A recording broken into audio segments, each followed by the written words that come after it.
Welcome to each and every one of you from whichever part of the universe you are at right now. Welcome to another framework of Mind Architecture's Another Point of View. And today we're discussing a really important, what we call a phenomena, because it's almost like a change in our culture. And it's really the death of the hustle culture and why slow productivity, the concept of slow productivity, wins when you find your Ikigai. So this is another framework of another point of view, and we're really happy that you can join us today. There's a moment that happens to all of us. Maybe it's at 2 a.m. or 2 p.m. You're still answering emails. Maybe it's a Sunday afternoon and you're catching up on some work you should have done on Friday. Or maybe, just maybe, it's the moment you realize you've been running so fast for so long that you've forgotten why you started running in the first place, and the finish line looks very different from what you anticipated. So let me ask you something, and I want you to really sit down with this question. When was the last time you did nothing and felt good about it? So I'm Andre Williams, and this is Another Point of View. And today we're going to talk about something that's going to sound almost crazy in a world that worships busyness. We're going to talk about why doing less can actually be the key to achieving more, and why the death of this hustle culture that we've inherited isn't just inevitable, but at some point in time you suffer burnout and you change your trajectory, so it is necessary. And we're also going to explore the Japanese concept that might just change everything you thought you knew about success, purpose, and what it means to live a life that actually matters, your Ikigai. So, for the better part of a decade, we were sold a story, a seductive, intoxicating story that went something like this. If you're not grinding, you're not trying. If you're not exhausted, you're not successful. You're not giving your all. If you're not working 24/7, someone else is, and they are going to get ahead of you, and they are going to take your spot. And pretty much we bought it. Hook, line, and sinker. We worked every opportunity we got to get up the corporate ladder, to increase our success, to provide, to meet our goals. But here's what that story didn't tell us. Research shows that productivity drastically declines after working 44 hours a week or more.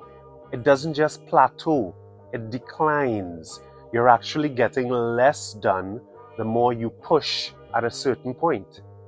So let that sink in. Nearly 3 out of 4 workers are burnt out. We feel tired, we feel frustrated, all of the symptoms of being burnt out.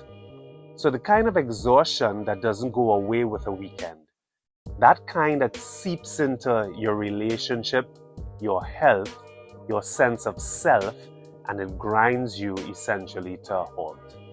So in Japan, they have a word for death by overwork. They call it karoshi, a term coined to capture the ultimate cost of the rise and grind culture, human life. And we are not supposed to call this success anymore. A Deloitte survey found that 77% of professionals reported feeling burnt out at their current job, with millennials and Gen Z at the forefront of the fatigue. What was once a badge of honor, overworking, skipping breaks, sacrificing weekends and family time, has now today really become a red flag. The conversation has shifted from how much can I do to what's truly worth my time, a concept of time and value. And here's the thing that hustle culture never wanted you to know. You can choose differently. In place of the grind, something new is emerging. A quieter, more introspective movement, one centered on purpose, balance, and sustainability. It's called slow productivity. And it's not about doing less because you're lazy. It's about doing less and taking a step back so you can take a step forward and do even better. Cal Newport, the mind behind this philosophy, argues that our current definition of productivity is fundamentally broken. We've become obsessed with what he calls pseudo-productivity, an activity that gives the illusion of progress but actually detracts from meaningful, goal-oriented work that takes us to our intentional success point. Think about it. How many of your meetings could have been emails? How many emails really could not have been ignored and you did not need to be copied in? How many tasks on your to-do list are actually just a whole lot of noise? So, Newport's philosophy rests on 3 principles. 1, do fewer things. Do the things that are important. Intentionality, limit your commitments, eliminate unproductive tasks, and redirect your energy towards fewer but more impactful pursuits. When you spread yourself too thin, the quality of your work suffers. You don't need to be in a marketing meeting if they are still trying to decide what color font, what size font, what style font, when you are in charge of the overall production picture. Number 2, work at a natural pace. Approach tasks with deliberate focus rather than rushing through important work. Establish sustainable timelines. Vary the intensity of your work to maintain long-term effectiveness. And here's the radical part. Intentionally schedule periods of rest, especially after major projects, because it's so important to reset. And number 3, obsess over quality. Produce exceptional work, even at the expense of short-term opportunities. I'll give you an example. Singer-songwriter Jewel was offered a multi-million-dollar recording contract early in her career. However, she declined it, and it sounds crazy, but she wanted to further refine her skills and focus on producing work of true substance. Her debut single became a major hit, launching a highly successful career. And here's the evidence that proves this isn't just feel-good philosophy that we're talking about, because it's science. Microsoft Japan 4-day workweek pilot showed a 40% boost in productivity. A Boston Consulting Group study found that teams with strict limits on working hours were significantly more productive than those without, which were just unwielding and lacked direction. So, rest isn't the enemy of results, but it's a catalyst, it's a multiplier, it magnifies the value. So, slow productivity doesn't reduce ambition.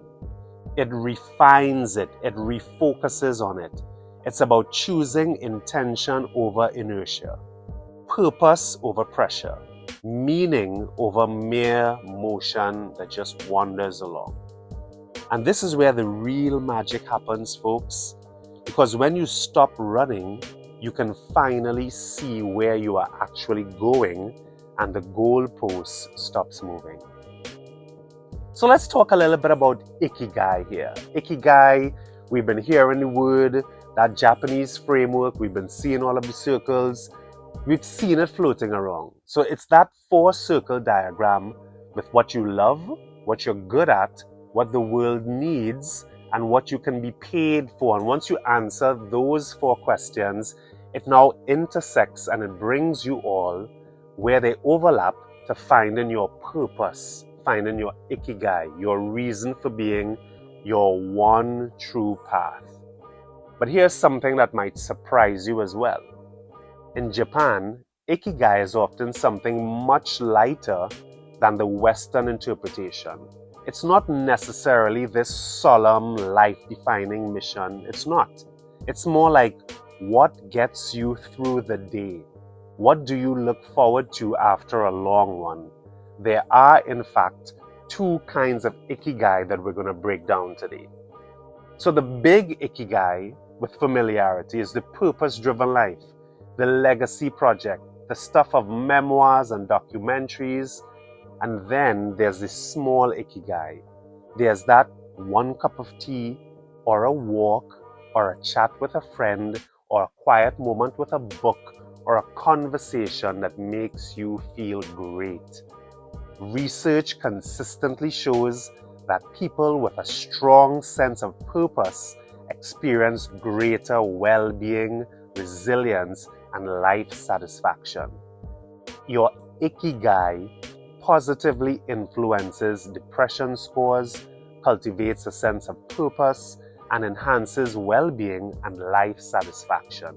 It's associated with a reduced risk of all-cause mortality and functional disability. But, and this here is crucial, knowing what matters to you is only half the formula. Your values tell you where to go. Your personality traits determine how easily you get there. A compass isn't the same thing as transportation. You also have to be able to execute on the inside. So, how do we bridge that gap, you ask? And I'm glad you asked that question, because how do we move from knowing our purpose to actually living it? And this is where positive psychology gives us tools, proven, evidence-based practices that help us not just find our Ikigai and embodied it. And recently, we had a webinar and it was interesting because it was really filled with millennials, and the mind shift and the direction shift was so impactful. So we're going to share these tools now for positive psychology that you can practice. So we're going to give you 7 psychologically proven practices that will transform how you work, live, and find meaning. These aren't fluffy self-help ideas, because we don't do that on Another Point of View. These are grounded in neuroscience, positive psychology, resilience, and of course, decades of research. We embrace science. So the first one, cultivate an attitude of gratitude. This isn't just about saying thank you. It's about rewiring your brain. University students experiencing moderate to severe distress can benefit from gratitude intervention apps to improve symptoms of depression, anxiety, and stress. The Science of Happiness workbook emphasizes gratitude as a core practice for cultivating a resilient life. Try it. Every night I'm going to challenge you. Write down 2 things you're grateful for, not big things, but small things. Maybe the warmth of your coffee, a kind word from a stranger, the fact that you are breathing. And do this for 21 days and watch what happens to your baseline happiness and how it grows. And try it. It's really, really interesting. The second tool is what we call cultivate your mindfulness. Because remember, it's mindset over mind over matter. So to have a mindset shift, you must cultivate mindfulness. And mindfulness training enhances emotional well-being, mitigating anxiety and depression, and improving sleep quality, a topic that we're really going to touch on in another framework in depth. And even 60 seconds of mindfulness can reshape your brain's response to pressure. The neuroscience is really very clear. Mindfulness capitalizes on the brain's neuroplasticity, sustainably changing neural circuits for healthy emotional regulation, attentional control, and resilience. So focus isn't fixed, it's trainable. You can train your brain to be great. So start small, 1 minute of focused breathing, just one, and consistency really matters more than duration. Say that you are going to intentionally breathe for 2 minutes every morning before you get going, and build that into your routine. So the third tool is what we call engage in acts of kindness. A landmark study found that performing small acts of kindness, along with creating gratitude lists, celebrating others' achievements, and practicing compassion mediation, significantly improves well-being. When we choose to do something that benefits others, we often benefit ourselves emotionally. It's a feel-good hormone that arises in us. And this doesn't have to be a grand task. Hold the door open, send a text of appreciation, listen without interrupting when someone needs to exhale. These micro acts have a macro impact.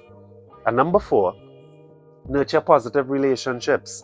Social correctness provides the important link between positive emotions and better health. This isn't about having hundreds of followers. That's not what we do. It's about having a few people who really and truly see you and feel you and get you and engage on a level with you that's intimate. And who are the people in your life that make you feel more alive? Invest in those relationships. Protect them. They are not a distraction from your success. They are your success. And number 5, especially from the point of view of a therapist, journal with positive psychology, combining mindfulness, meditation, guided imagery. Gratitude journaling has been showing to improve mental health steadily. This isn't venting, this is processing, this is making meaning when you journal, because you have to understand it from your mind to translate it to how you write it, so you get a greater insight. So write about your day, but focus on what went well. Write about challenges, but focus on what you learned. Write about the future, but focus on what you can control. So number 6, savor positive experiences. And I love this one. Savoring, intentionally appreciating the positive aspects of life is a core practice in positive psychology. When you experience something good, don't just let it pass. Feel it, stretch it out, share it, be grateful for it. The Buddhists have a saying, don't just do something, sit there. Isn't that amazing? Savoring is the art of just sitting there still and inhaling it and feeling its depth and enjoying it in your soul. So savor positive experiences. And number 7, set and approach meaningful goals, because we always talk about setting goals because we are really performance-based. Our ideal is transformation, change management, and sustainability, and the success is measured in you meeting your goals. So, not goals that make you feel inadequate, goals that make you feel alive, goals aligned with your values, goals that honor your natural place. The Strength-Based Resilience Program, informed by rigorous research from positive psychology, cognitive behavior therapy, and mindfulness, helps participants cultivate resilience in the face of challenges. Set goals that stretch you but don't break you, and celebrate progress, not just completion. And I was having this conversation with my daughter today because she actually got her driver's license, which is kind of scary, and she got it on the 2nd attempt. But it was almost a blessing in disguise because she had to overcome her fears, some inadequacies, certain things that really did not exist. But she did so by embodying certain tools. And it was, again, mindset over mind over matter.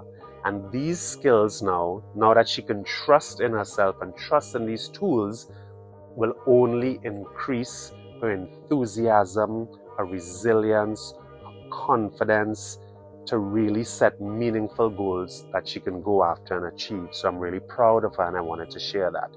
So set goals that stretch you but don't break you, and celebrate progress, not completion. And in conclusion, we're talking about here a new status symbol, because in 2026, burnout overshadows every other organizational challenge. Talent, attraction, economic certainty, retention of specialists, Only 21% of people globally feel engaged at work, and we all know that feeling. But here's the good news: the death of hustle culture isn't a loss. For many of us who are also changing careers, it's liberation. When you stop grinding and start living with intention, something remarkable happens. You discover that your value isn't measured by how many hours you work, but the positive impact you make. You discover that doing less actually leads to more meaningful results. You discover that the new status symbol isn't exhaustion, but it's balance, work-life balance, and personal fulfillment. That is what finding your Ikigai really means. Not a single grand purpose that you must achieve or die trying, but a way of being, a way of moving through the world that honors what you love, what you're good at, and what the world needs, and what sustains you in a perfect balance all at once. It's the cup and the tea and the legacy project, the deep work and the deep rest, the ambition and the peace. So here's my challenge to you this week. Do one thing differently, just one. Say no to something that does not serve you anymore. Take a real break. Write down 2 to 3 things you're grateful for, and please call someone that you love that you really haven't spoken to in a while. Not because you're being productive, but because you are back to being human. Because the most productive thing you can do, the most successful thing you can do, is build a life worth living at a pace you can actually sustain. And that's the trick. Your Ikigai is waiting. What will you do today to find it? So thank you for touching base with another point of view. If this episode resonated with you, be sure to share it with someone who needs to hear it, like it, and we ask you to continue to subscribe to our channel. Join us next time as we continue to explore what it truly means to live a meaningful life. Until then, slow down, breathe, and remember, you are enough. You have always been. You simply just forgot. But this is your reminder to find your Ikigai. So from another point of view, see you in our next frame. Be well, be powerful, be great, be loved by all in your circle, and of course, most of all, yourself. The universe is saying yes to your success.